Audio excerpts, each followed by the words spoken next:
Some may find the following disturbing. Discretion is advised.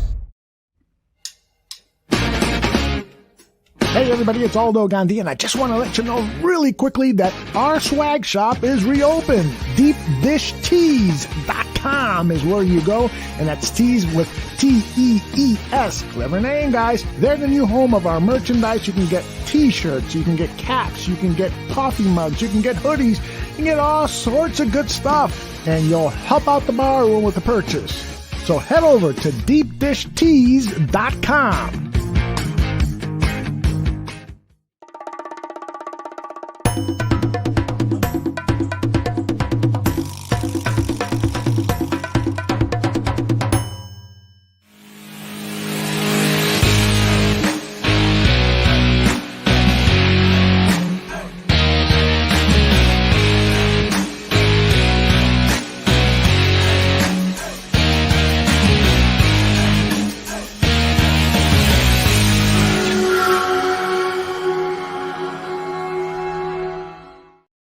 Welcome, everyone, to another episode of Greg Gabriel Talks Football. Happy Thanksgiving to you, Greg. That's right. I got to get ready to eat, don't I? That's right. You look like you could stand to gain a couple pounds after all that working out that you've been doing. Yeah, I know. I got my workout in this morning. Did you lose any weight? Did you lose any weight watching the Bears game yesterday? No, that just the whole thing just pissed me off. I mean, this is 2 games in a row where you have the lead under 2 minutes, and you're kicking off. So all you got to do is, they had to prevent a field goal against Pittsburgh. They had to prevent a touchdown they had a 4-point lead. Really didn't matter. They go for the 2-point conversion. To me, that made no difference whether you kicked it or go for 2. Either way, they had to get a touchdown, and he couldn't hold them, and that's just not acceptable. And I've been one of the guys that have been sticking up for Kendall Vildor, but what a stupid interference penalty he has on that. And then on top of that, and I watched the play a few times. Deion Bush drops the interception. First of all, drops interceptions always come back to haunt you. Always. And that's a perfect example. You take the ball away from them, the game's over.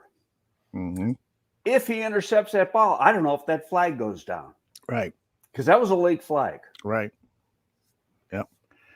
Well, I actually have that final drive here, but what I'd like to do first is start off with the very first offensive drive for the Chicago Bears, because I think this set the tenor for the game. And so let's take a look at it. The Bears get the ball. Let me go full screen with this thing. Hold on a second. Yeah, there you go. The Bears get the ball at their 15-yard line, 14-yard line, and this is the first play. And it's an excellent first down play. They pick up 8 yards, and things get off to a really good start. This is a Justin Fields run to the left, predetermined, and then so they move to on second down. Interrupt me here on any time. They move to a second down and short, and they pick up the first down, which is fantastic. You don't want to get to third down. You want to get those first down after 2 downs. And now here's a running play again on first down, close to the first down marker. On second down and 1, Justin Fields hits this gorgeous play. I mean, I want to look at it again. It's just a gorgeous play. It's a gorgeous play call and excellent execution from the rookie quarterback. Right. No question about it. And Mooney does a good job getting open, getting separation. And he could have easily have decided, you know what, I'm just going to dump it off to Cole Kmet here because I don't have the vision to look downfield. But he didn't. He kept his eyes downfield. And so you got to be proud of the young quarterback for this. So now we move into a first down situation. On first down, they picked up 2 yards. And so this is the second down and 8 play. It's a pitch play to the left with Grant, who's playing on a sore ankle. He picks up the first down. I thought that was an excellent design play. Yep. Now you get to first down and 10 at the 21-yard line of the Ravens. Fields is pressured here, and he throws it away, which Tony Romo said was an excellent play that you live to play another day, right? Don't take the sack. Don't take the sack. 2nd down and 10. Here we go. Handoff, short game. It puts the Bears now at 3rd down and 5. And here is the play that everyone, most Bears fans and most of the people in the media that I've heard, were just astonished at the play call here.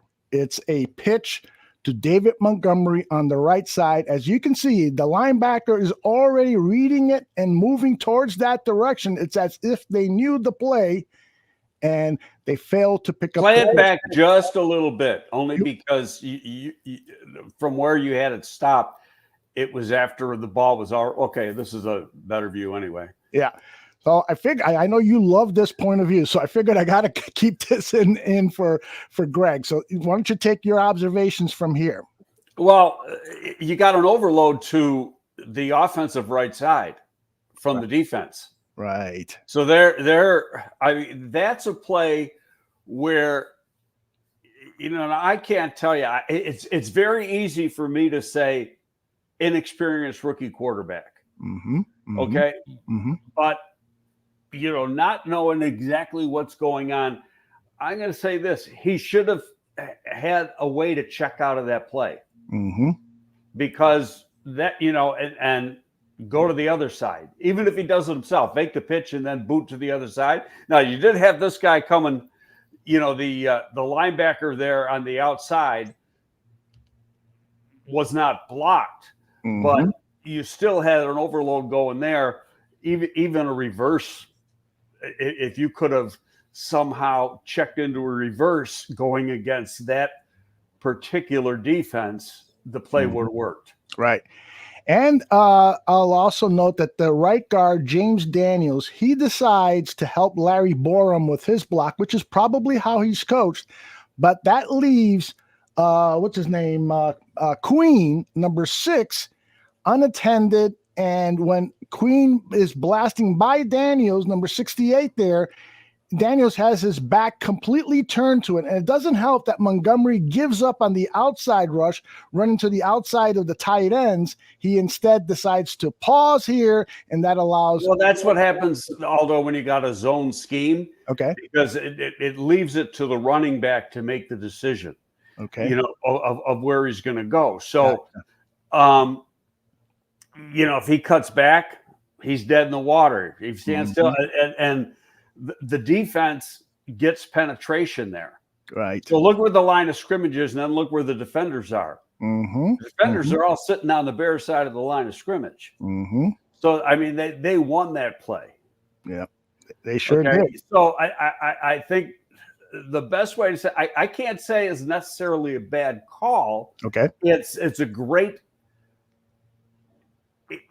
it's a great example of him either not knowing how to check out or not having the ability to check out or whatever, because it was based on that defense. You got to go to something else.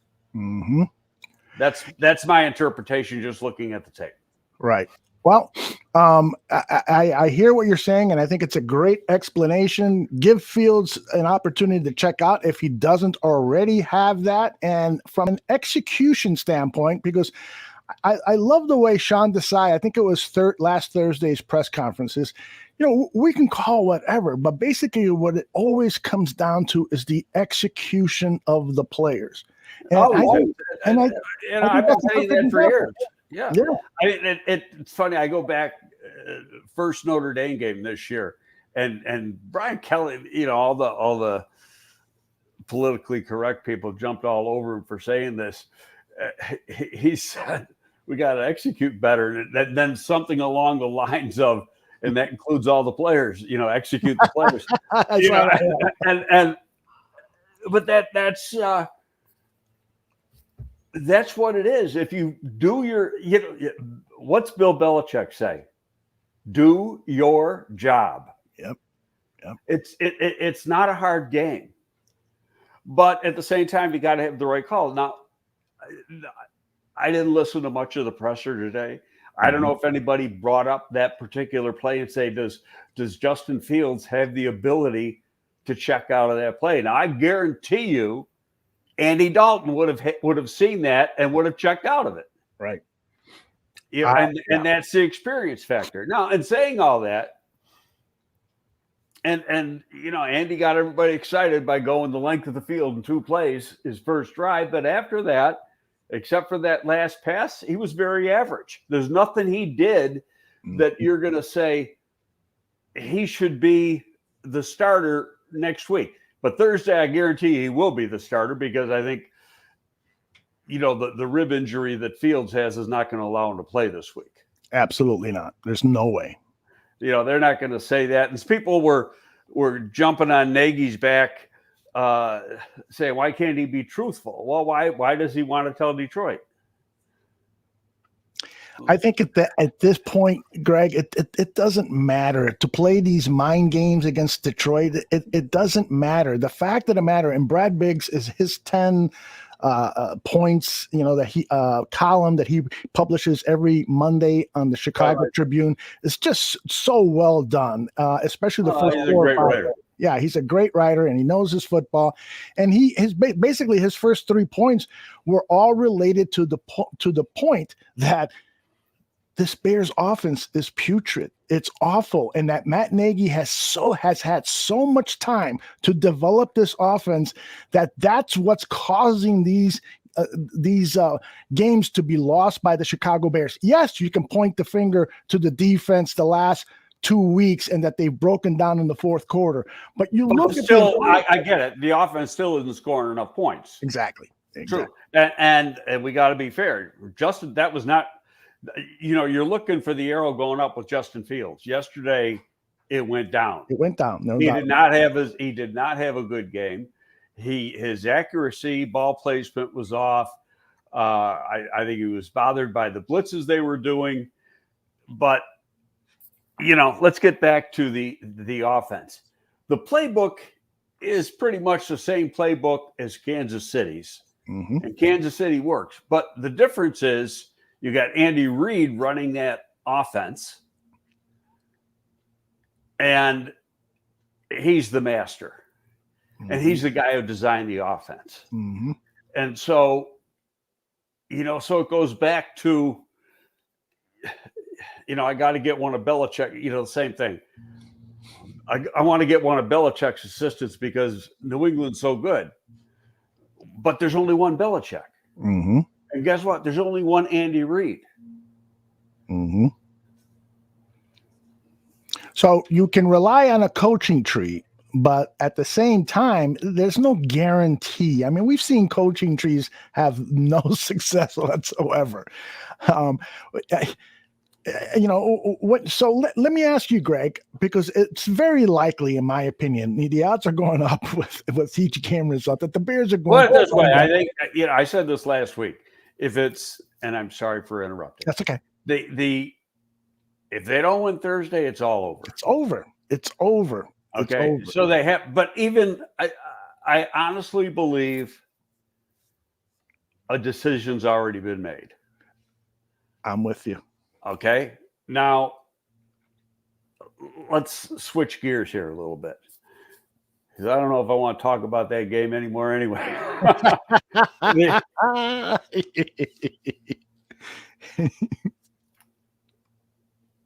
We can play the hypothetical game here. Okay. And let's assume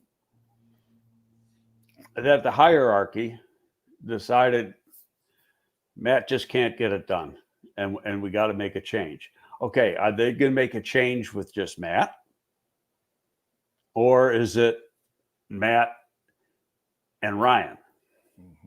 We don't have the answer to that. And then the part 2 of that is, and it's a big part, because of the new rules this year, and it just helps you with the interview process, getting a head start is, if you are going to let go of both, then both got to be done in the next month. Right. 3 weeks to a month, because you've got to use those final 2 weeks to start the interview process. You don't have to, but the teams are, there's going to be other teams that are going to be jumping on the bandwagon for those interviews, for those early interviews. You got to assume that. Absolutely. So that's, to me, that's going to be the intriguing part of the next month, is what is the thinking in Hallis Hall? And I've said this before. I don't like to talk about people getting fired. I've been in those positions. It's not fun, Yep. And it's more about the families than the person. The person can handle it. He knows when you take the big job, you know that your days are numbered. Chances are you will get fired when you get the big job. Okay. If you last long enough, you'll get fired. And then there's the old saying, in the NFL, if you haven't been fired, you haven't been in the league yet. I agree with you. So let me ask you to comment on Danny Shimon's speculation, and he underlined speculation that if the Bears lose against the Lions Thursday, would it not be, he thought, and it's an embarrassing loss, then he thought Matt Nagy may not be around on Friday, the Black Friday, as they call it in the consumer world. He may not be around. He might be fired on Friday. You care? I've thought about that, or Saturday. Yeah. So you care to speculate? I don't know. No, I don't know. I've thought that if in fact they do lose this week, because you have a long week, then there's no such thing as a long week. A week is 7 days. But you got 10 days up until your next game. So yeah, if you made a decision that Matt's not going to be your head coach, and really, what's changing other than the guy who wears the hat as the head coach? Laser's still there calling the play, so the offense is going to be the same. The defense is going to be the same. Special teams is going to be the same. It's just like, okay, who's going to be the spokesman? Is it going to be what they did before with Tabor, or do they do Mike Pettin, who's had that position before, because it would be, 4 weeks or so? One of and you bring up a great points there that I wonder if, for instance, if Matt Nagy is fired, perhaps clock management might be better. Yesterday against the Ravens, we saw Matt Nagy call 3 timeouts in the second half, all of which happened when the clock was already stopped. So, for instance, he calls a timeout to discuss the 2-point conversion. Should this not be something? Because I've seen coaches, they look prepared for almost any scenario that could be brought forward. Well, let's go back again. I'm sorry to interrupt, but let's go back to what I said earlier. It made no difference if they went 2 or 1. Mm-hmm. Either way, burning the timeout, it was what was right. So to me, that's the bad part. Mm-hmm. It's because it didn't make a difference if they had got 1 or 2. You were forcing your opponent to get a touchdown on their next drive. Correct. A field goal was not going to win the game. So who cares? Kick the extra point. Right. But if it's a 6-point game, at least you have an opportunity to block the game leading extra point from Justin Tucker. It's highly unlikely that it'll happen. But you got the most accurate kicker in the history of the National Football League. He's going to miss one. He probably won't, but at least you got a shot at it. No, I get, but you know what? To me, I get the one thing. Okay, let's go up by 6. If they score a touchdown, maybe we can, block it, or maybe he misses it. That's the wrong guy you say that with. Mm-hmm. You don't know your opponent. Right. I agree. You got to know your opponent. But then I just want to. Not that I know anything better than you. You know football. I know nothing. Let's underline that. No. But I do want to challenge you that if, for instance, Matt Nagy were fired, I do have to believe that there are some complexion changes in the management of the team during the week, during the assembly of the game plan, because Matt Nagy won't be in the room. And so perhaps some biases that he has, perhaps some likes and dislikes are now going to be discounted. And that's a factual statement. Okay. And then because on game day. Yeah, he can overrule stuff on game day. Absolutely. Okay, and I'll just say that his stamp on the offensive game plan will not, even though he's not calling the plays, what the plan actually is will be strictly lasers at that point. And you're going to find out, what the difference is. Right. So an excellent point of that is that play that we diagnosed, that 3rd and 5 play in the red zone. Matt Nagy said that play was put in early in the week, and they knew that was going to be a play call in the red zone. My complaint is, why call it on 3rd down? Give your quarterback, the most dynamic player that you have on your offense, give him an opportunity to make a play with his legs or his arm. Well, 3rd and 5 and a run to get the 1st down, the analytics on that's going to be pretty low. Pretty damn low. Okay, it's going to be low.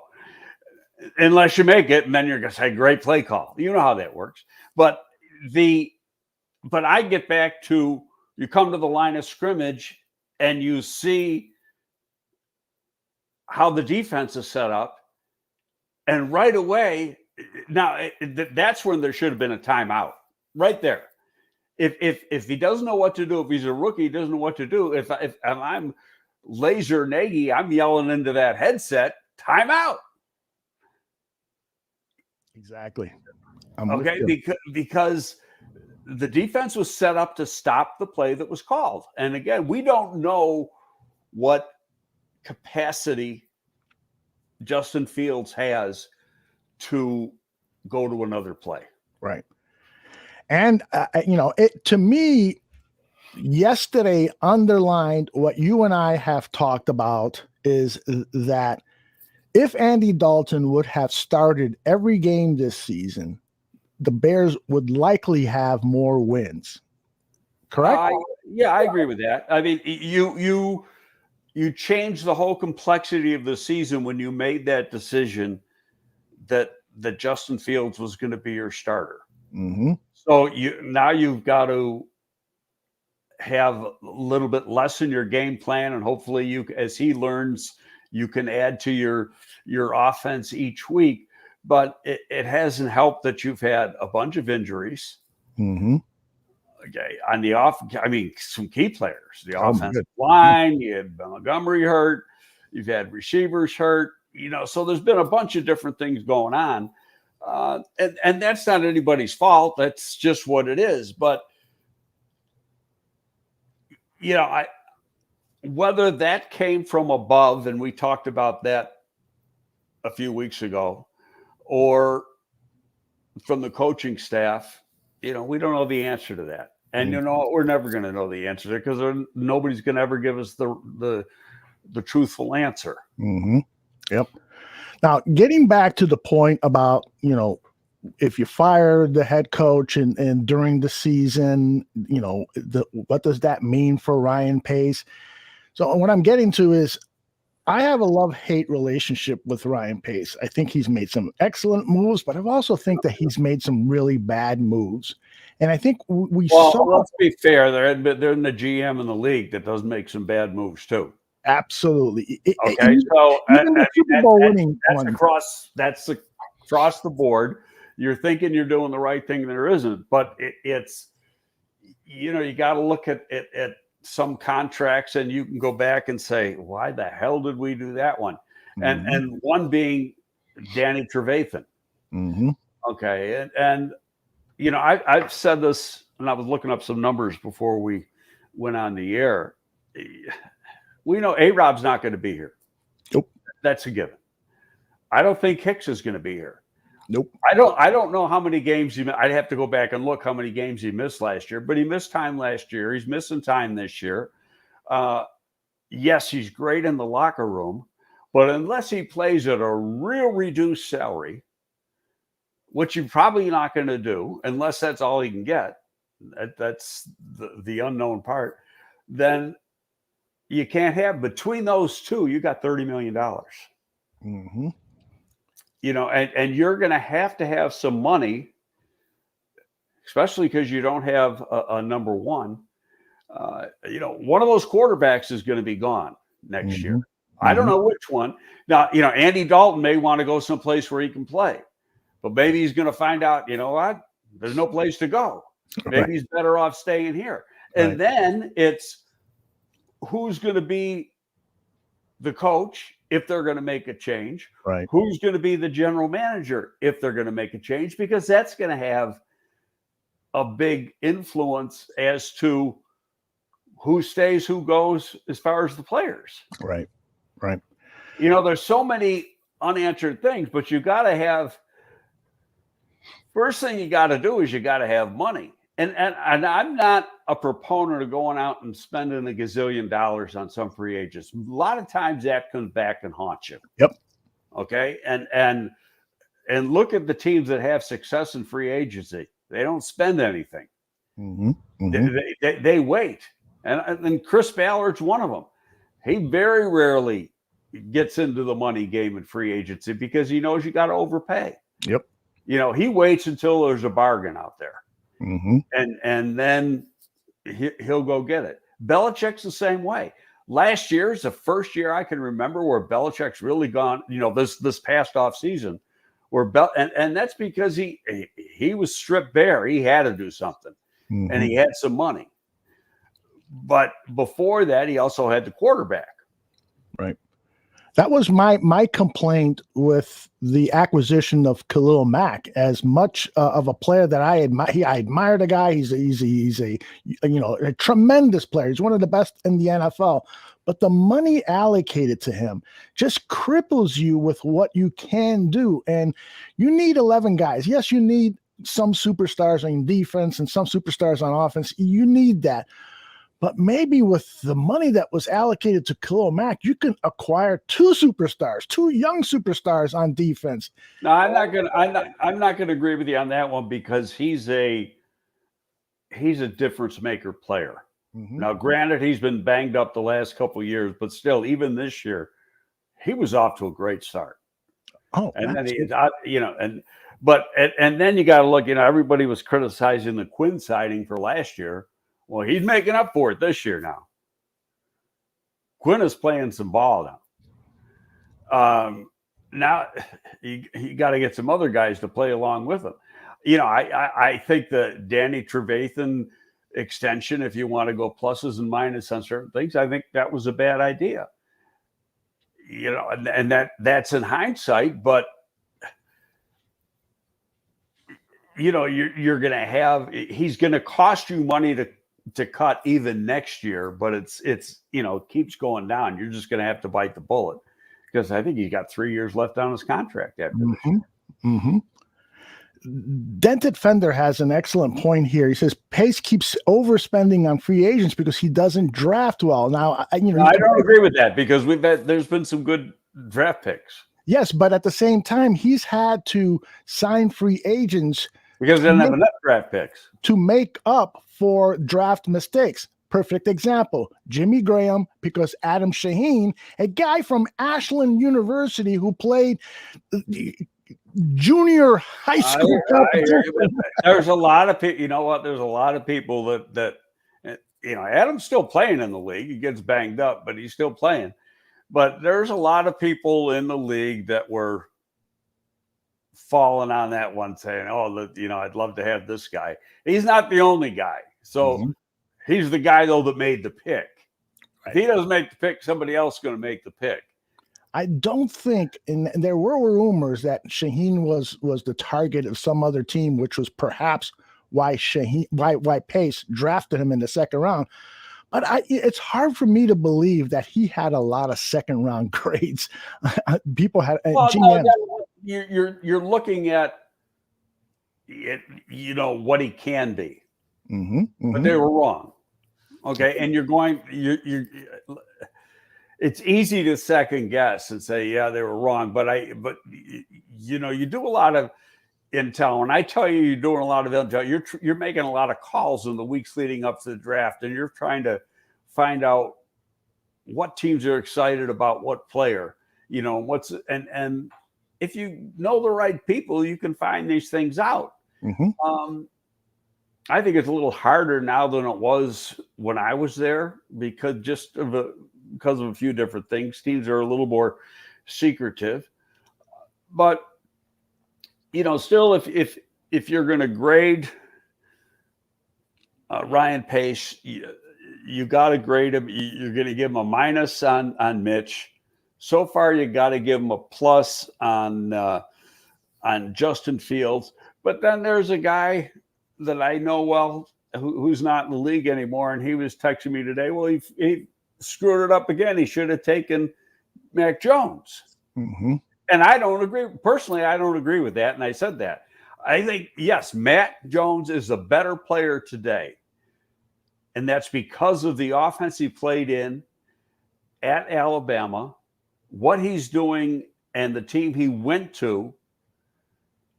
But I think, when you look at the ceiling, right now you got Justin here and Matt's right here. But in 2 years, I think it's going to be like that. And you've got to take that into consideration too. I mean, I could be all wrong on that, but you see enough flashes from Justin Fields to know there's greatness there. He just gotta. And this guy tried to tell me he's not a pocket passer. And they said, you better go back and look at some Ohio State film. Yep. Son of a bitch played from the pocket all year last year. Very reluctant to run. Yeah, go look at the Clemson game. Yep. The ball never hit the ground. Right. All right. Rob is challenging you here. He says he loves you, but he thinks that you're always going to defend Ryan Pace. And he goes on to say, remember who was before Shaheen, another Pace signee, Trey Burton. Trey Burton had a career year that first season with the Chicago Bears. Caught like 68 passes. He's not in the league now because he got hurt too much. Right. And these mental issues, alleged mental issues that he had, that didn't transpire until the playoffs. It is what it is, but I don't think you can say Trey Burton was a bad signing because he delivered big numbers. But let's get back to Rob. But he wasn't. You had to do. Yeah, I agree. I agree that was a bad signing.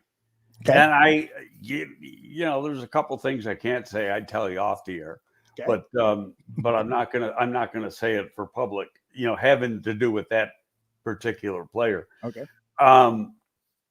But yeah, I personally, I don't think he's mentally tough enough. And, he's your pure H-back. And so you've got to use him as a move guy.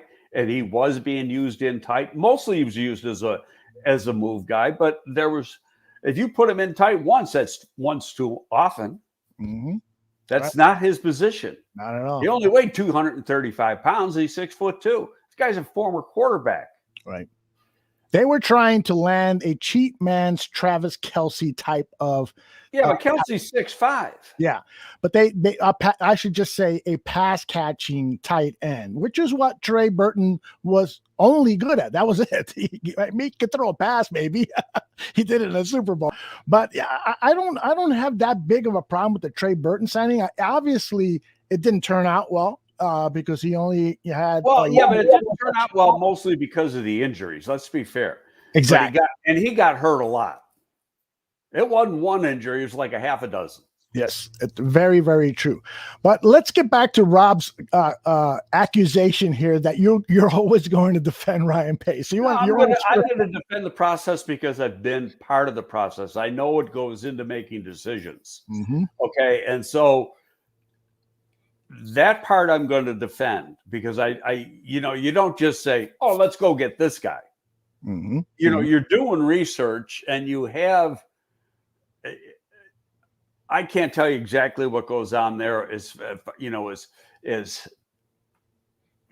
Champ Kelly was at the time was running the pro, and now he's got a different title now, but he's still the head pro guy. Mm-hmm. And so you got him in the pro department giving their feelings on the player, and then you've got probably a coach or two giving their feelings on the player, and then you're going and Ryan's got his feelings. Now you put that all together and you just say, okay, and then now if I'm not wrong, didn't he come in when Nagy came in? Correct. Okay, so and a big part of that offense is the move tight end. Yep, exactly. Okay, but he still, to pay him the money, he had good production at Philly the year before, but still the production was really 1 year, and to give him the money that they gave him, was that really wise spending? Could you have gotten him cheaper? Right. Were they? And I think one thing that the Bears have done is they've bid against themselves a few times, and a lot of times you have no way of knowing, and so you just got to go on intuition, so to speak. But to get back to what he was saying, it's not that I'm defending Nagy or Pace or anybody else. I know how the process works, and so the process I'm always going to defend. And that's fair, because there are, for instance, I've been critical of the draft selection of Duke Shelley by Ryan Pace. So I went back thinking, well, I'm going to find a better player in that round, or maybe the round. When did he go in the 6th round? He went in the 6th round, correct. And there wasn't any. The only other cornerback that I liked in that draft was Jimmy Moreland, and I'm not even sure he's in the league anymore. So, you sometimes are just dealt with. I think Jimmy Moreland ended up playing more safety than corner. Yeah, but, and that's another thing too. Exactly. Yeah. And he was a small school guy. What you liked about, and I'm not sticking up for Shelley because I've said this before, I don't like short corners. To me, anything under 5'10" is too short, and if they're 5'10", they better have good arm length. And I know for a fact there's teams that they've got that 5'10", and I know one team that's 5'10 and a half. Any corner comes off the board that doesn't hit that skill, regardless of how good they are. Like there's that guy out of TCU. We went in the 1st round of the Chargers. Verrett, I think his name was. Yeah. This goes back to he was 5'9". Right. Teams had him off the board. Yep. He 1st round pick. Right. But there's teams that wouldn't have touched him because he's 5'9". Yep. And so you gotta, when you have that profile on those players, you can't deviate from it.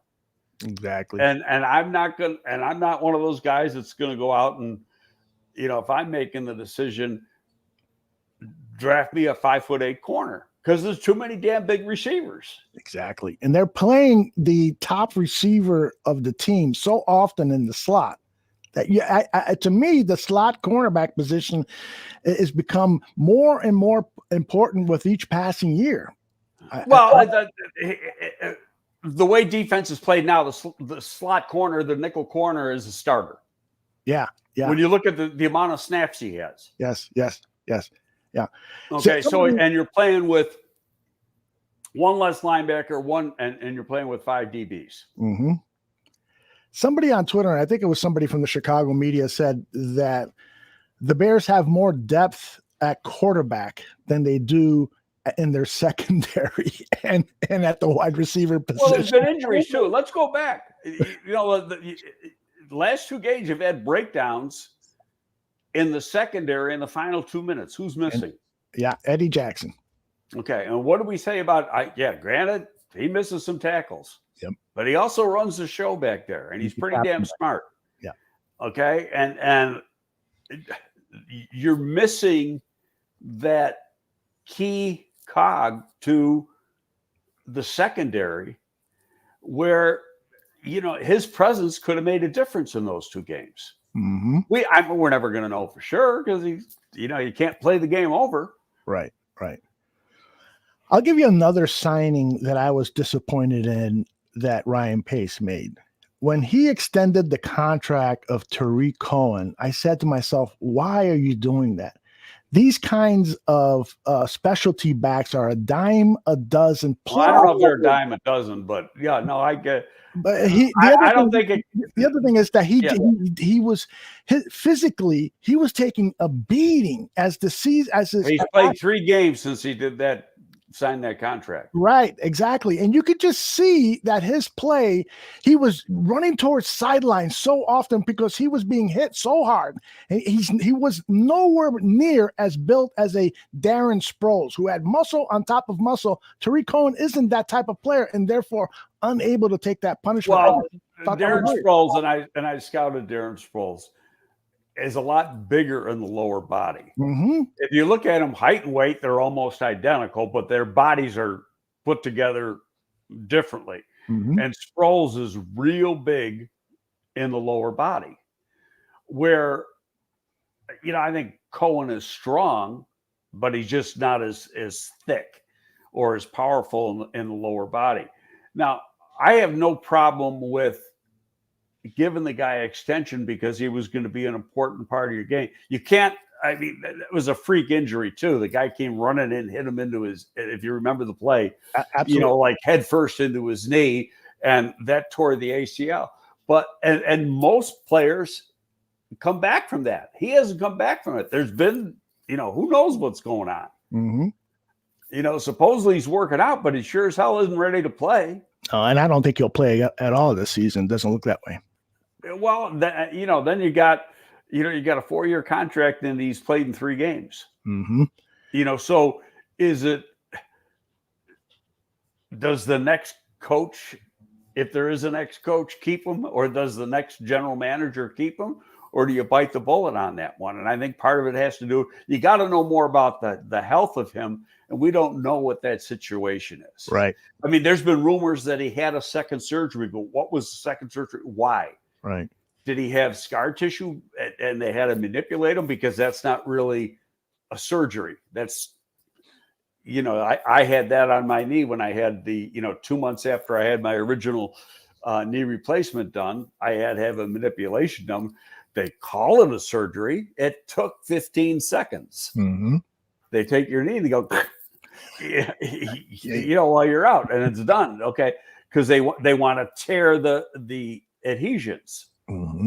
And, some people are prone to have scar tissue buildup, and that can slow the healing process. Right. Laz has a question for you. He says, how do you feel about Brian McCaskey possibly taking over from George? He's younger, and I believe he's currently a VP of the team. In fact, Brian is a vice president of the team, along with his brother, Patrick McCaskey. So there's the Bears have 2 McCaskeys as vice presidents. Do you know anything about these guys? Yeah, I know them both real well. Any future for them in terms of George is, part of that has to do with, older brother, and Michael stepped down. And so then George took over. They're all on the board of directors. They all get their say. So don't, I worked at the Giants for 17 years in the Arizona. John Mara is the president. He always gets referred to as the owner. Well, there's like 10 Mara kids.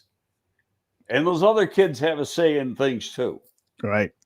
Okay. And Chris Mara was on the scouting staff with me.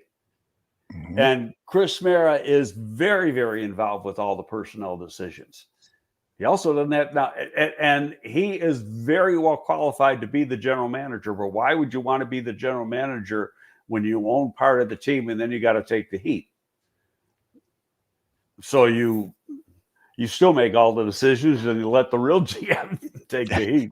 This is what happens, Go ahead. But what I'm going to say is, and you bring up a point because I listened on talk radio today and people, well, they got to bring in a football czar over the general manager. Well, then the general manager isn't the general manager. Exactly. Okay, then your football czar is the GM, and now you're paying two people to do the exact same thing. I agree with that. And they already have. Okay, hey, when I worked there, Jerry was the general manager. Mm-hmm. I ran the college scouting. Bobby DePaul ran the pro scouting. We didn't have a director of player personnel. Mm-hmm. We kept it simple. And the pro scouts didn't get involved in college. I did get involved in some pro, and it's only if they want another opinion on a guy we may sign as free agency, and I'd watch tape, and it was only if it was asked to me. Mm-hmm. But that to have that football czar, that is not going to do a damn thing for the difference on the playing field. It's going to cost you another few $1 million a year. Mm-hmm. And it might make talk radio feel a little better. Oh, they got a football team. It doesn't mean shit. Mm-hmm. Okay, get the right guy to hold the GM job. Right. Exactly. And we all know what all this collaboration at Hallis Hall, currently at Hallis Hall, has resulted in. Oh, it's a bad word they use. I mean, I don't know who used that first, Ted or George, but it was probably George. And I've been there. I know how the conversations go. And I know George is more involved than Michael ever was. Mm-hmm. I know that. Now, when I worked, and I know George well, but when I worked there, George was running the ticket department. But, you make it a point to have a good relationship with the people whose last name was McCaskey. Good idea. So, if I needed something from George, I knew I could go get it, and because I had a good relationship with him. But how much he gets involved in the final decision, I don't know the answer to that because I'm not inside the building, but I know what Ted's involvement is. And people, they want to blame Ted. They're blowing hot air because they don't have a freaking idea what he does. Yeah. He's in charge of making sure they got money. Now, I will say this. Yeah, you say that right, though. His job is to make sure they make the money. Right. And he oversees a lot of things. And he does a pretty damn good job. And I'm not standing up for him, but he does a pretty good job at that. Mm-hmm. And let's go back to when Matt Nagy was hired. Okay. That was the hot name. It was. Okay. Because, the Andy Reid tree, the offense that they were running in Kansas City, and, they stole our friend at DeBear's blog, saying that he outfoxed Ballard to get him. And Ryan Pace outfoxed. Ballard wasn't going to hire him because they were good friends. That's the fact. Interesting.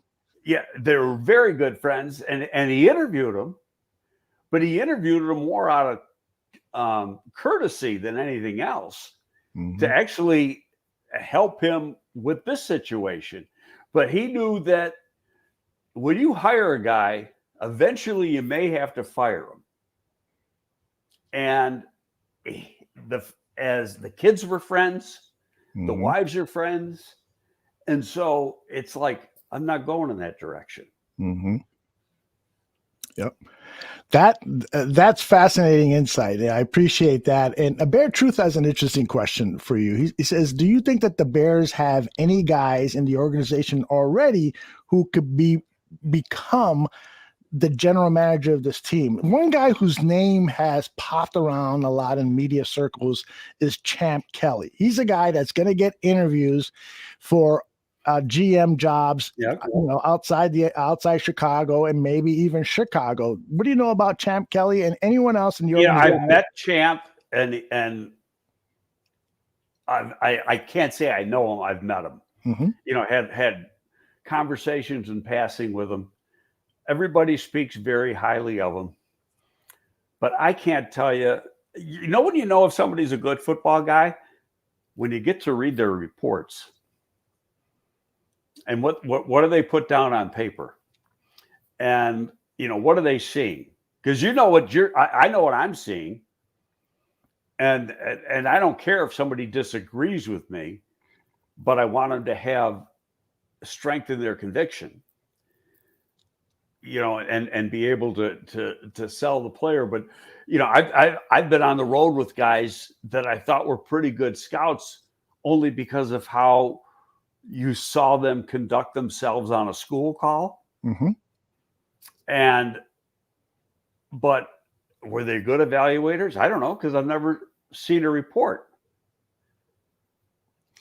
And you know that what's interesting that you bring that up is I read this a few years ago that the resume that potential GMs have are their scouting reports. That's the portfolio they bring in and say, I had a great scouting report on Travis Kelce, you know, and he ended up being first round value at 5th round. I had this report on blah, blah, blah, and he was a bust at 1st round, and I predicted that he would be a bust. Is that true? That is basically, it's something that player personnel guys who are interviewing for jobs that they flash those scouting reports around? I don't think it's that part. I think it's your plan. Okay. Okay. And part of the plan, part of your plan is, okay, who's going to be your staff? Who's going to be your coach? Mm-hmm. You know, and then who, okay, these are the people I'm going to bring in. This guy's going to be my college director. This guy's going to be my pro director. This guy is, I want to interview this guy, and this guy is the head coach. You know, and have those, and you gotta walk in there and have a plan and say, okay, you know, you gotta say, like, if I was interviewing, I'd have to, you know, have to go in and say, okay, look, I'm going to get rid of this guy, and this guy. Mm-hmm. I see them as, you know, the arrow going down with them. They're not worth the money. And look, the one term I always use, and in that side work I'm doing, that we don't want to say exactly what that is, sure, but that's one thing I always say is, if you're getting $5 million in salary, you got to give $5 million back in production. Mm-hmm.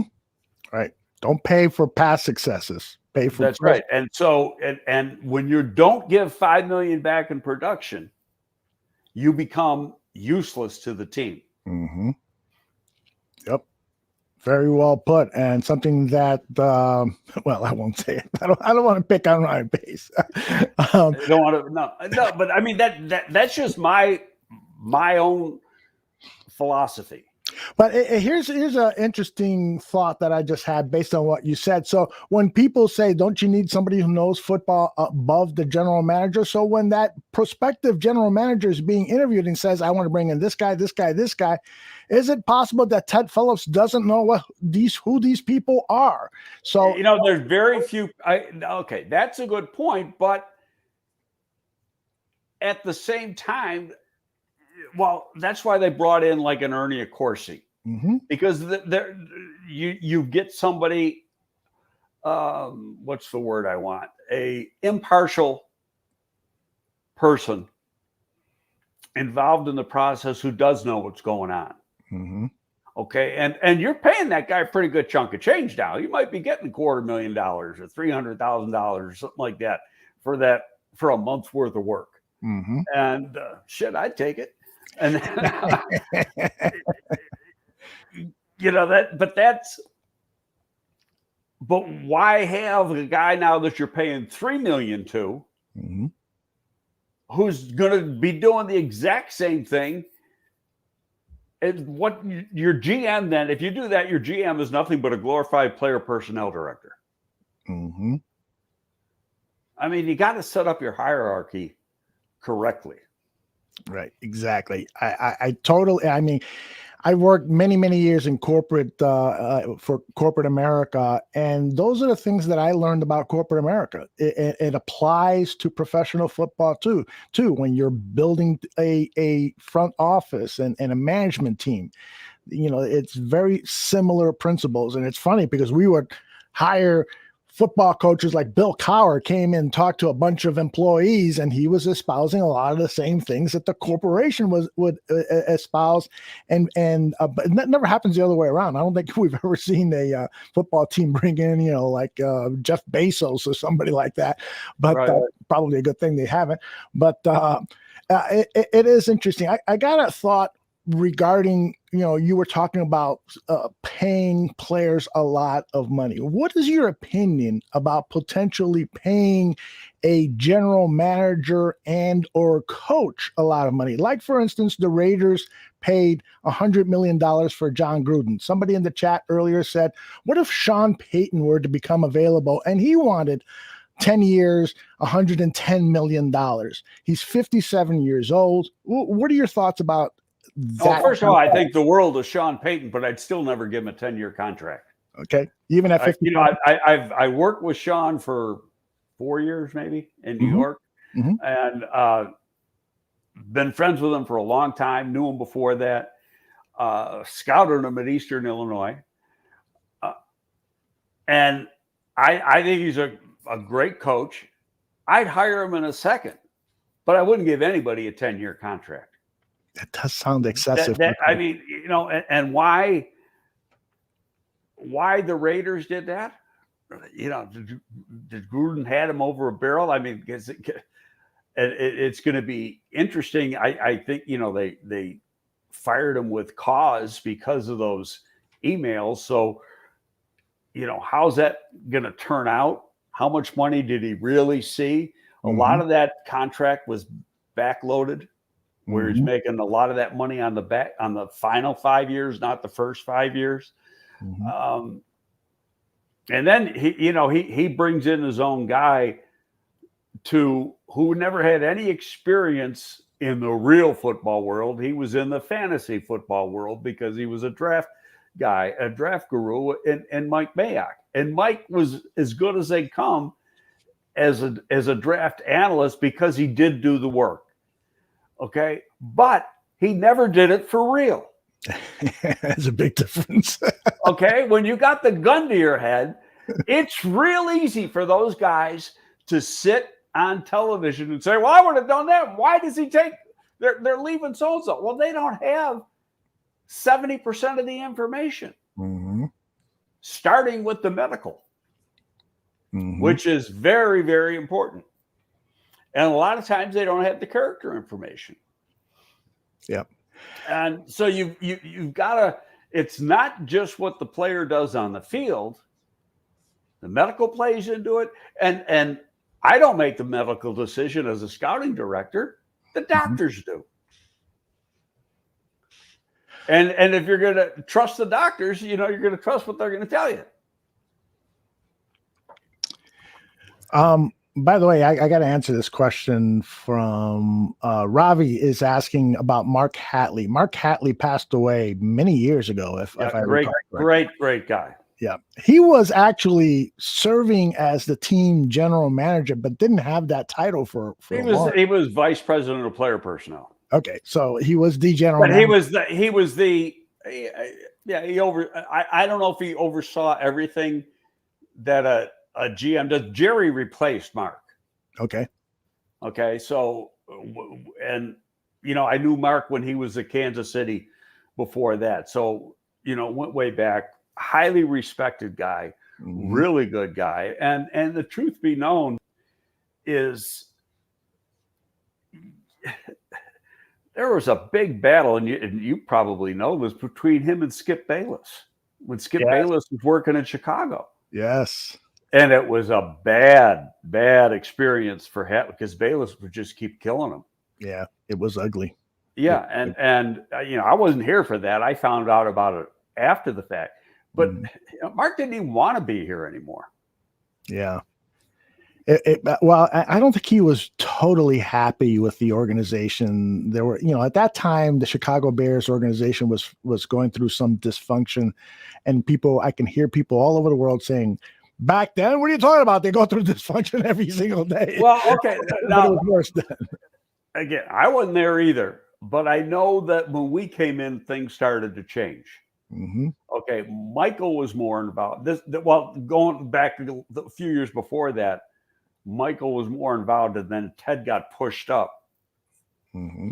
Okay, and Ted and Michael was chairman of the board, but he didn't give. I know the entire time 9 years I worked with Michael, he you talk to the guy. I played golf with him a few times, and nice guy, but whatever we wanted to do, go do it. Awesome. I mean, he asked why, and we met with him and Ted, before the draft, and this is what we're trying to accomplish. And in order to accomplish it, we got to do A, B, and C. Mm-hmm. And this is what the plan is, and hopefully it comes to fruition. It may include, trading down or whatever. And they were both unanimous. Go do it. Do what you got to do. Someone in the chat room asked about Jerry Angelo, who is 72 years old. He's not interested in coming back to Chicago, is he? Yeah, I couldn't answer that. Mm-hmm. I don't. And Jerry's a dear friend. Does he want to put up with the? Let me tell you something. Jerry lived Mm-hmm. the sport. There's nobody more dedicated to trying to win. Now, did we always make the right decision? Absolutely not. Mm-hmm. But the proverbial first guy in, last guy to leave. I was in a competition with Jerry every day because I didn't want him to beat me in the office. So, because then I felt bad that if he's my boss, and so I got to get here before he does. So I had to get there freaking 6:45. Mm-hmm. That's funny. And let me tell you something. There was no days off. That's what winners do. Christmas man. Day, I'm working, and Thanksgiving, I'm working. All those every Sunday, I'm working. Mm-hmm. Especially after the season's over and you're getting ready for the draft. I might only work 4 or 5 hours on Sunday, but I was working. Why was I working? Because he was working. He set the tone for everybody in the building. That's right. And he would watch. Nobody watched. There's not a GM in the league when he was here that watched more tape than Jerry Angelo. That's what he liked doing. Yeah. Zach Sullivan has an interesting question. You care to talk at all about what happened with Jerry Angelo and the Baltimore Ravens during that was after draft? I was gone. That was the draft after Ruskell was here. And so have you heard anything about what transpired? Pretend I don't know anything at all about it. Fill us in terms of context. I don't know about, and I'll tell you what, that draft is my older brother had died that week. And sorry. so I was in Buffalo, and so I'm watching the draft, and actually his wake was the first night of the draft. His funeral was Friday. Mm-hmm. And so I'm in, we get done with the wake at 8 o'clock or 9 o'clock or something like that. So we go across the street to this place to eat, and it was a sports bar, so we put on the draft. And so I'm seeing what is going on. I didn't have any idea that what who the Bears are interested in or who they weren't. Okay, but they were trying to trade up to get Karimi. Mm-hmm. And they had a deal set, and then they found out he's going to fall to them anyway.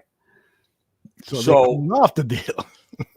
Yeah, they backed out of the deal. Now, whether and from what I understand, I've never gotten Jerry's explanation because I never asked him. Okay. Like after the fact, who cares? Sure. Yeah. Ozzie was pissed, and Ozzie and Jerry are pretty good friends. Mm-hmm. But Ozzie went public with it. He told the media, "I'm pissed." Oh yeah, I know, and but it's his side of the story, and he was going to get a pick, and then he didn't get an extra pick. Mm-hmm. So was Ozzie being totally forthright? I don't know. I have to call Jerry and say, "Hey, Jerry, let's go talk about that over a beer and get the." Yeah, I mean, we had him. What was it, a year ago? We had him on the show, right? No, and right, it was last year. What? It was last year. Yeah. All right, so I have a question that just popped into my mind as we were talking about general managers, and somebody asked the question, Bare Truth, I think it was, about who are some of your top favorite GMs in the league. And so just if you can name Currently? But before you do that, I'd also like you to add to that, is there any, we rarely see this, but it has happened where one GM, a current GM, will leave a team for another GM because more money, better franchise. It's pretty hard to do because you got a contract. Okay. I mean, somebody got to let you out. It's like that's hard. You can go from pro to college or college to pro, right? But not from team. A lot easier than the league's not going to let you. I'm going to go. If it's if you're if you got a general manager title, but you do not have control of the 53-man roster, and Team B wants you to be the general manager with control of the 53-man roster, the league will let you do that. Yeah. Okay. That's okay because that's now you are the boss. Yeah. No, I like that. So who are some of the current GMs that you have a lot of respect for? I know the guy in Buffalo you love, right?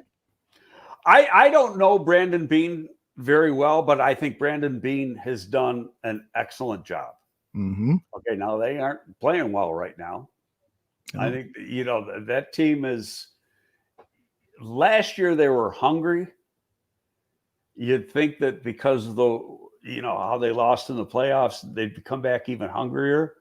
But to me, it looks like they're resting on their laurels and reading their press clippings and think they're going to win the game by showing up. Mm-hmm. In the meantime, Indianapolis kicked the shit out of them yesterday, and just ran the ball right down their throat. That was ugly. But relatively new, who worked here in Chicago, relatively new GM George Payton in Denver. Okay. I think George will do a very good job in Denver. I've known George a long time. Spielman in Minnesota. When you last a long time, that means you've been doing something right. Now, does everything you do perfect? Hell no. Right. But the Spielman's done a very good job. Les Snead has got a different way of doing things in LA, but he does it. Mm-hmm. He trades away picks all the time. Now he loads up on those lower round picks. And he's going to get, I think he thinks he's going to get like 3 or 4 compensatory this next draft. So he goes, well, yeah, okay, I don't have a number 1 and probably doesn't have a number 2 because he gives them all away. But he has a bunch of day 3 picks, and they do a good job scouting those third-day players. Tommy Telesco with the Chargers is a fellow Buffalonian, and I think he does a good job. Yeah. And of course, Ballard. Would Greg consider coming to Chicago if all of us got on our knees and said, pretty please? Oh, Greg Ballard. So many Bears fans really. I'm sorry, Chris. The reason I said Greg is because somebody asked this question: has Greg already said no to the GM job for the Bears? Have I? Would you take the They job? are fucking A right. I love it. I love it. I know I would. And you know what? We'd win. Oh my gosh. Hashtag Greg Gabriel Bears GM. Hashtag it, everybody. No, because I love it. yeah, well, like my time has passed me by. I get that, but you still play those mind games with yourself. Sure. Okay, and it's like, okay, like we were talking earlier, who'd be my staff? I already know who I know who I'd hire in a minute. I know who I'd hire as a coach. I know who I'd hire in personnel. So and when you that was a great point you made earlier, is that's kind of the key thing in a job interview. Who are you going to bring in? Who's your coach? Who's your this? Who's your that? Do you have to make sure these guys are even available, or can you just throw out a wish list? Well, if he's a current head coach somewhere, he's not available. Right. Okay. So if he's a coordinator, or could be a college guy or whatever, they're all going to be available, but you're going to be competing with other teams. Now, here's where if in fact the Bears decide to make a change, their job becomes attractive immediately. I think so, because of the quarterback. That's right. You're going to want to work with that young quarterback. Mm-hmm. Now, and I've said this before. I said one of the first guys I'd want to talk to is Brian Daboll, the Buffalo offensive coordinator. Mm-hmm. Love his offense. Now, and he's worked for good people.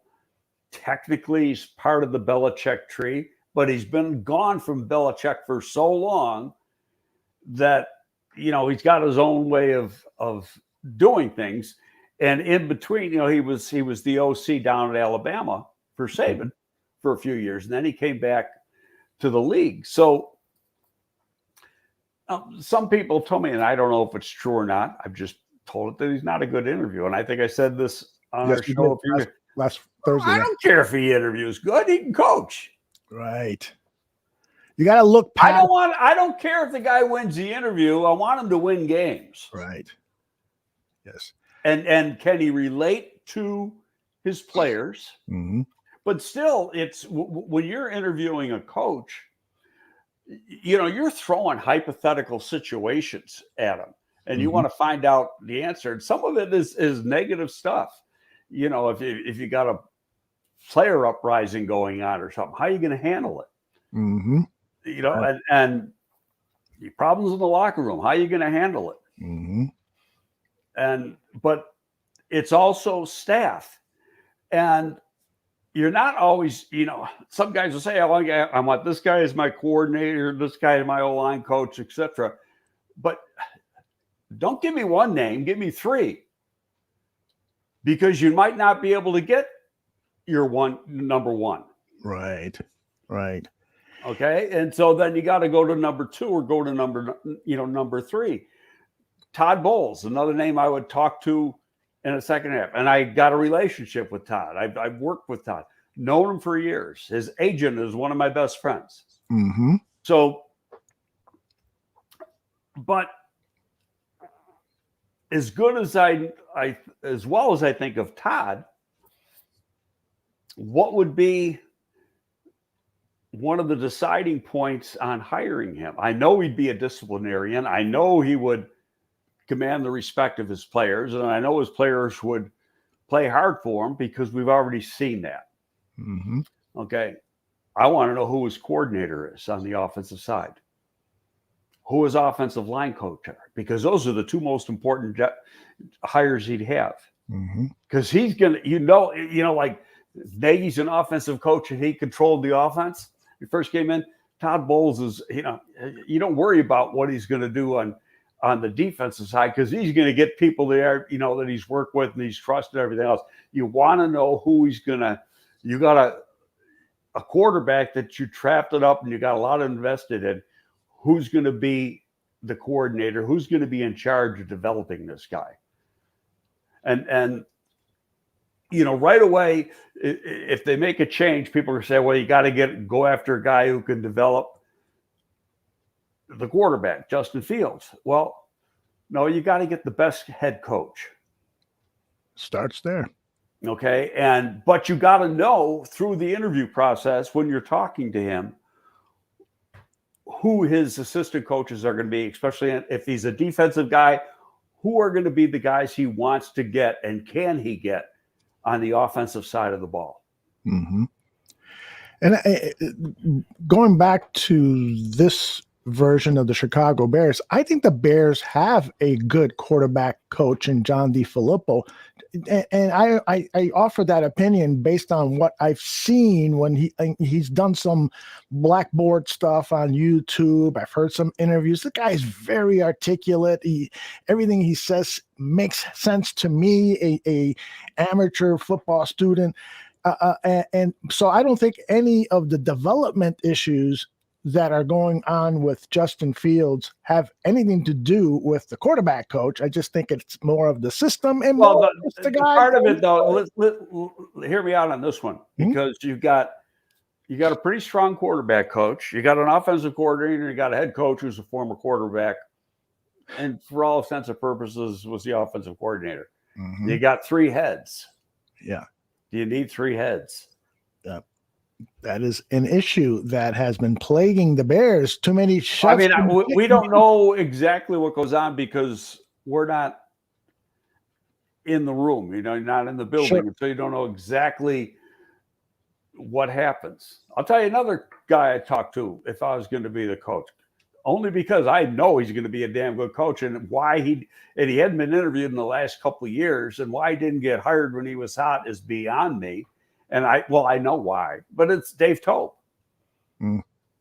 Special teams. And Dave Toub, I mean, the special teams coaches work with everybody. Yep. Dave Toub has been forever the best special teams coach in the National Football League. You think the door has closed on him? You think part of it? I mean, he hasn't gotten interviewed. He was getting interviewed, and from what I understand, he's great in interviews.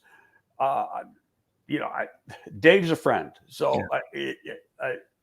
We used to play golf all the time when he was here, and we still are in contact. Mm-hmm. And his son, was an assistant for the Bears. Oh, that's right. I forgot about that. Yeah, Shane. I don't know Shane since he's been about this big, but and now he's a big guy. He was a center at Carmel Catholic, and we used to go to the games on Friday night and watch Shane play, and he was a hell of a high school football player. But Dave would have a very disciplined football team, which is a must. You got to have a disciplined football team. That's one of the musts. And all you got to do is look at Dave's special teams over the last 20 years. Yeah. And how about that? Dave came into the league under Andy Reid, mm-hmm. but he was Harbaugh's assistant special teams coach at Philly. And Dave comes here as the head guy. Harbaugh goes as the head coach in Baltimore. And, right away, Dave showed his worth as a special teams coach. And he's terrific. Boy, it is sad that he's never been given an opportunity, but it could still happen for him. But his name isn't a sexy choice, and a lot of people try to get that sexy name. Oh, I know. You want the hot name. Yeah, exactly. Okay. Well, the hot name isn't always the best name. You're right. Okay. So, right. And we could go through a million coaches that have been hired through the years who is the hot name. Right. Dave Wannstedt was the hot name. Just came off a Super Bowl victory. His defense was applauded. He was the hot name. The Bears hired him. It didn't work out for him. We wanted Dave in New York. Mm-hmm. And we ended up, this was after Ray Handley left, and George Young wanted to talk to Dave, and Jimmy Johnson said, "Don't go to New York because with George Young, you're not going to have the control that you could have someplace else." Mm-hmm. Interesting. Talked them out of it, huh? Well, I mean, it was like New York. The Giants never had a shot. Jimmy Johnson basically took Wannstedt out of play for that one for the Giants. We ended up going with Dan Reeves, and that was a disaster. Yeah. Oh my goodness, poor Dan. Well, hey, I mean, Dan was a good football coach, but he came from a place where he was totally in charge, and he wasn't going to be totally in charge in New York, and it just couldn't work for him. Yeah, some guys need to have total control of it. It was a battle every freaking day. Mm-hmm. Bear Truth 9 is saying something that I've heard you say before. Todd Bowles should be a head coach. He's his top candidate. He's probably one of your top candidates too if the Bears are replacing their coach. Well, I already gave him my top 3. It was Todd Bowles. It was Brian DeBall. And who was the third one? Dave Tobin. Interesting. Dave Tobin. And then if I was gonna go to the college ranks, I'd want to talk to the Oklahoma coach. What do you think about Kyle Shanahan, given that he's potentially on the hot seat over in San Francisco? A hot, sexy name that has only won 1 year. Mm-hmm. So and a guy that's going to want all the control. Mm-hmm. And it's too hard of a job to give the head coach, unless he's really special, all the control. What any college football coaches like Ryan Day appeal to you? Ryan Day would be a guy that I think you'd want. Number one, he's coached in the league as a quarterback coach. Mm-hmm. Okay. And for the Chicago Bears, that would be a guy you want to talk to because of his relationship with Justin Fields. Mm-hmm. So, yeah, that would be, him and the guy at Oklahoma. Those would probably be 2 coaches from the college ranks that you'd want to talk to. I can't think of anybody else really in the college game. Campbell from Iowa State. Oh yeah, always gets consideration because let's face it, Iowa State, you aren't getting players that Iowa's getting, which is 100 miles away. Yeah, but they always are really solid football teams. Now, some people think, well, hell, we had a lot of guys coming back this year. You should walked away with the Big 12. No, go look at the way how those guys were ranked. The players were ranked. He gets the bottom of the barrel. You ever been to Ames, Iowa? Yes, I have. Okay. I mean, is that a place where you'd want to go to school? And granted, it's only like 35 miles from Des Moines, and Des Moines is not a bad place. No, it's not. But still, yeah, to me, it could be. It's even though it's 35 miles, it's 100 miles. Oh yeah, it's much worse than Green Bay. Much worse. Oh, I just Ames, Iowa, and I'm sorry if anybody's an Iowa State grad who might be listening, does nothing for me. But now, have you ever been to Iowa City? I have been to They're Iowa. Night and day. Yes, indeed. Hey, Greg, to close the show, your gut said that the Bears were going to beat the Ravens and have a hard time in Detroit. Well, now that the Bears have blown that game against Baltimore that they should have won. They're going to play against another backup. Yeah, so that's bad. And news. I should have been right if the defense played, but yeah, they probably would have won. I ain't coaching Jackson in the lineup. So what's your gut feel about this Detroit game? I mean, is this going to be potentially one of those Thanksgiving days where we're all going to be vomiting our food even before we eat it? I don't know. I was tempted to call Shane Reardon over at the Score. Okay. I'd say, Shane, you should give me Mully and Ha are going to be off on Friday. It's always a day off for those guys. Yeah. And I've had that morning show a few times when the Bears were playing on Thanksgiving. And every time I've had that show, the Bears have won. Oh, my goodness. So I felt like, and one time was up in Green Bay. And everybody thought they were going to get blown out, and they won the game. That is wild. That is wild. So I was tempted to say I haven't done anything for the score in 2 years because I went to the not quite 2 years because I went to the XFL. I was like, Shane, you want the Bears to win? Let me do the Friday morning show. It's gotten to the point almost where fans don't want the Bears to win. They want Why? They don't have a first round pick. Exactly.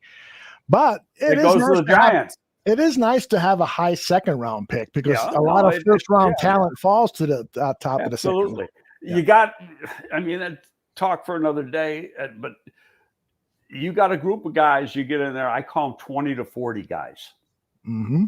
Okay. And every draft is a little different, but still you could put a lot of guys in that group. It might be 20 to 35 guys 1 year and 20 to 40 guys another year, but talent-wise, relatively similar. Mm-hmm. And if they go between 20 and 32, it doesn't surprise you. And if they go between 33 and 40, it doesn't surprise you. Mm. So, okay, a perfect example, Tevin Jenkins. Yeah. Okay. A lot of people thought he'd go in the first round. In fact, he was mocked to the Mel Kiper. One of Mel Kiper's mock drafts was the Bears taking him at 20. I saw that. Yeah. Okay. So now they get him in the second round, and that's perfect example of a guy that's in that 20 to 40 category. And that it's what you're looking for and how you got them graded and how you got them stacked on your board. And, you go into a draft and hey, I got to get a player at, tackle might be my third need or something like that. And so you're going to bypass him for another position. Mm-hmm. if grades are similar. Mm-hmm. Well, I wish you were drafting our next draft because I don't know. I don't know the players for this next draft well enough. It wouldn't take me long to catch up. Trust me. Oh, but you got to work this next draft, and I've said this 1,000 times, in conjunction with free agency. Mm-hmm. You got to make some tough decisions. Okay, who are you not going to bring back? And you already know A-Rob's gone, and I've said it. As much as I respect Akeem Hicks, yep, you go back to, he's getting paid $12 million. Mm-hmm. Have you gotten $12 million worth of production out of Akeem Hicks the last 2 years? You have not. So now if you can get Akeem Hicks for $5 million, I'd bring him back. Drew Rosenthal's going to do that? Hell no. No. Okay, now, if there's nothing else out there, Woody, maybe. Maybe it's like, okay, he's a free agent. So you say, I'm not bringing him back, and you let him find out what his value is. Mm-hmm. But I'm never going to go out and extend him to keep him here. Right. Yeah, $5 million to me sounds like a fair price. And, I'm throwing the dart at the wall. Although, yeah. I'm just picking an arbitrary number up, but I'm just saying that, he's costing $12 million now, his cap figure, but you're not getting back $12 million in production. Now, when he plays a game and he's healthy, you're getting, let's say makes $750,000 a game. You on a per game basis, when he's healthy, you're getting that $750 per game back. Mm-hmm. Okay, but over the course of the season, especially the last 2 years, you haven't gotten $12 million. Yeah. Oh boy. I got to tell you, things look really, really gloomy for the immediate Bears future. Certain things have to change. They got to get lucky. They got to have a great draft, great drafts, and really. I think you got to take a little different approach in free agency. I think you're going to have to spend some money. You got to get a top receiver. You got to replace A-Rob, and on paper, there's going to be some guys there. Yes, there are. But nobody's going to cost as much as A-Rob wanted. Yeah, the alleged $20 million that he was seeking. Right. So, can you get and I'm throwing a name. I haven't studied and ranked guys, but say a Juju Smith. Right. Maybe you can get Juju for 12 Mm-hmm. or something like that. And again, I'm throwing a dart at the wall with the numbers. But now, now you got $8 million to still spend. And it's like you were saying a little earlier, on Khalil Mack, maybe I can get another player for the same amount. And so now I got 2 for 1 with that same dollar. Right. And that is a good way of thinking in certain cases, so, but and if you don't bring back Hakeem Hicks, mm-hmm. you've got to get a defensive lineman in there. Now, I think that there's some pretty good players they got right now. Mm-hmm. This, Angelo Blackman, I think they got him dirt cheap. Yeah. He's not too bad. Right. He's not at all.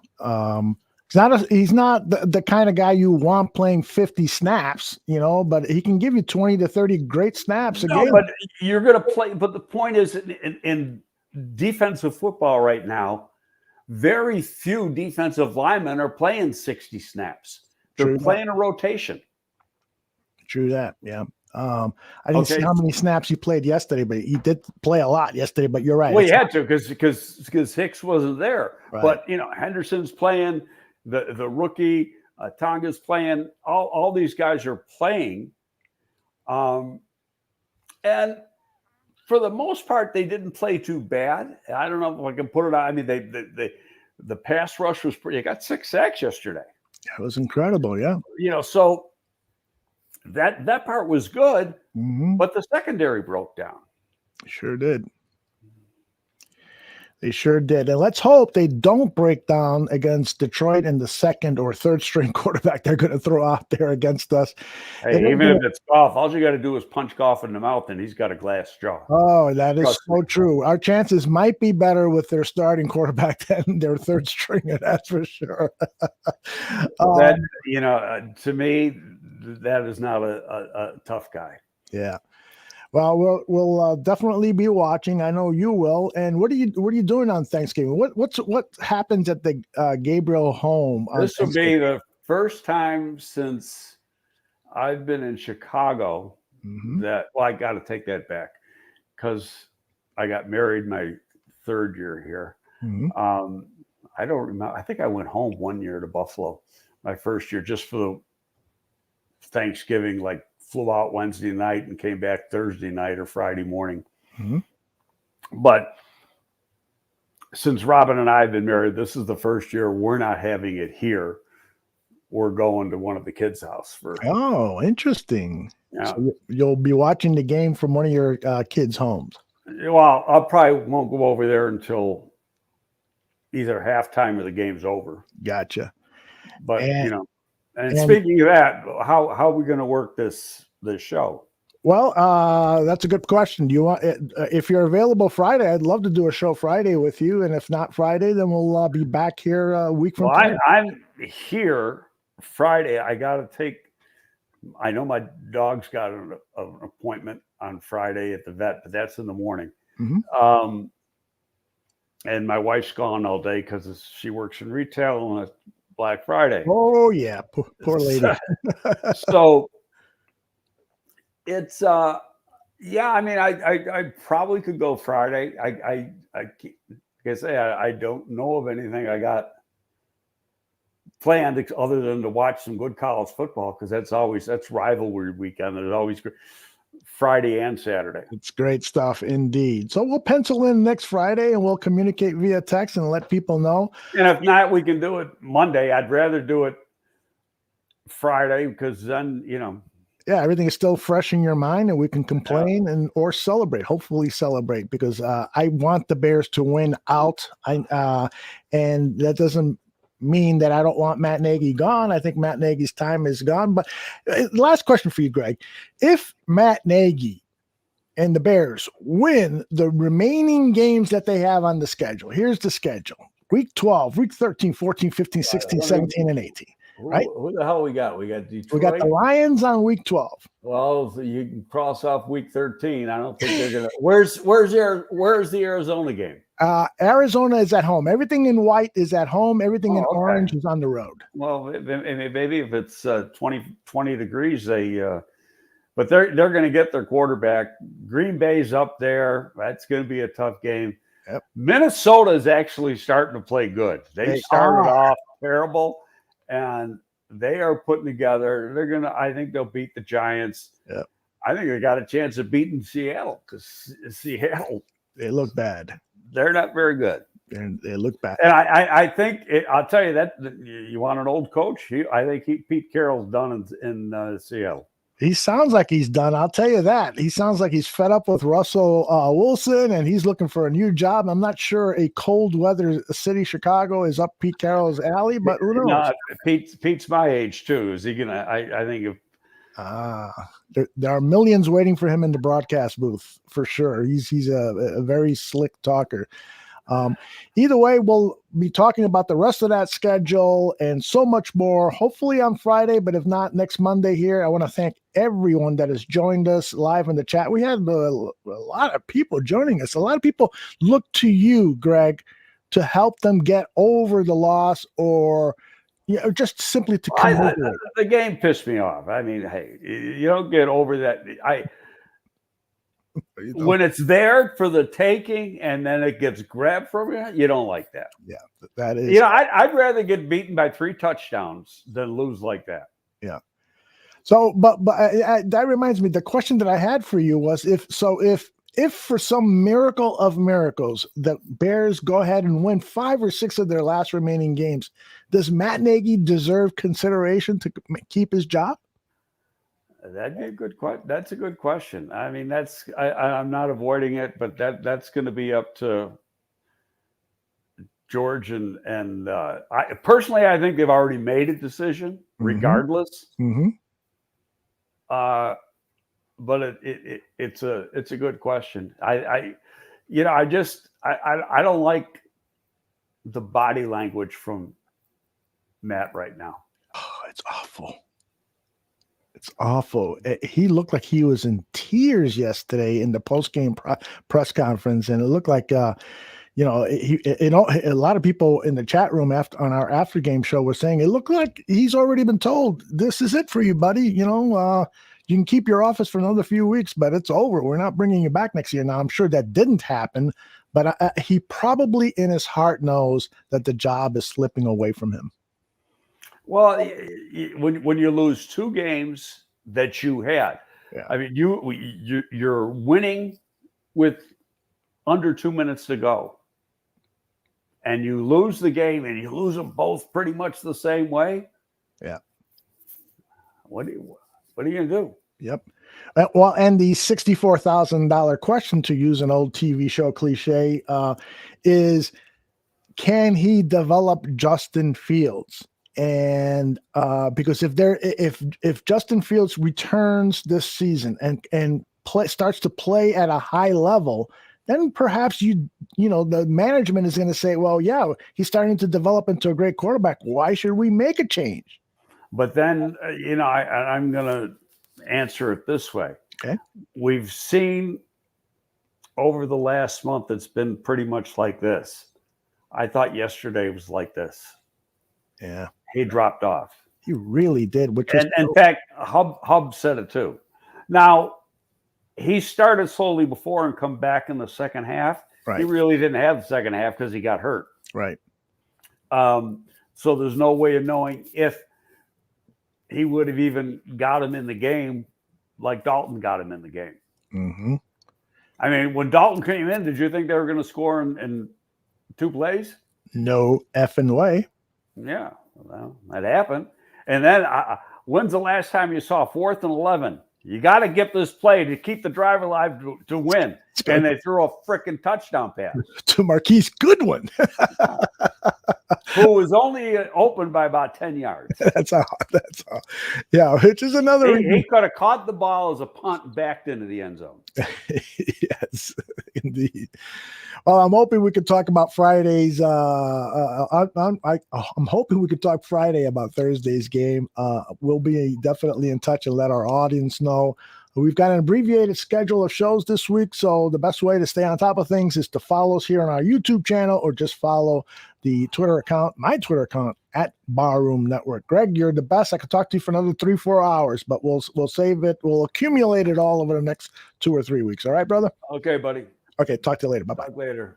Bye-bye.